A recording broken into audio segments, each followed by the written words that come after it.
ಭಾರತದ ಸಂವಿಧಾನವನ್ನು ಅಂಗೀಕರಿಸಿ 70 ವರ್ಷಗಳು ತುಂಬಿದ ಸಂದರ್ಭದಲ್ಲಿ 2019 ನವೆಂಬರ್ 26 5ನೇ ಸಂವಿಧಾನ ದಿವಸ ಒಂದು ಐತಿಹಾಸಿಕ ದಿನವಾಗಿತ್ತು.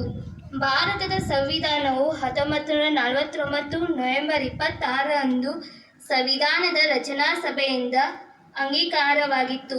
ಈ ಹಿನ್ನೆಲೆಯಲ್ಲಿ ಕೇಂದ್ರ ಸರ್ಕಾರವು 2015 ನವೆಂಬರ್ 26 ಸಂವಿಧಾನ ದಿವಸ ಎಂದು ಆಚರಿಸುತ್ತಾ ಬಂದಿದೆ. 2019 ಸಂವಿಧಾನ ದಿವಸವನ್ನು ಕೇಂದ್ರ ಸರ್ಕಾರ ಸೆಂಟ್ರಲ್ ಹಾಲ್ನಲ್ಲಿ ವಿಶೇಷ ಅಧಿವೇಶನ ಏರ್ಪಡಿಸಿ ಆಚರಿಸಿತು.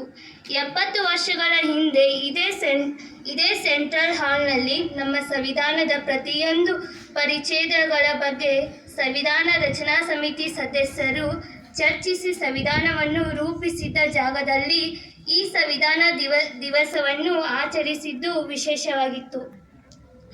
ಭಾರತ ಸಂವಿಧಾನ ಬಗ್ಗೆ ಸಂಕ್ಷಿಪ್ತ ಮಾಹಿತಿ.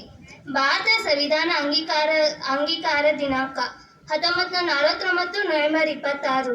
2 ವರ್ಷ 11 ತಿಂಗಳು 18 ದಿವಸ ಪರಿಶ್ರಮದ ಫಲವಾಗಿ ರಚನೆಗೊಂಡ ಭಾರತೀಯ ಸಂವಿಧಾನದ ಕರಡನ್ನು ಡಾಕ್ಟರ್ ಬಾಬು ರಾಜೇಂದ್ರ ಪ್ರಸಾದ್ ನೇತೃತ್ವದ ಸಂವಿಧಾನದ ರಚನಾ ಸಭೆಯು 1949 ನವೆಂಬರ್ 26 ಅಂಗೀಕರಿಸಿತ್ತು.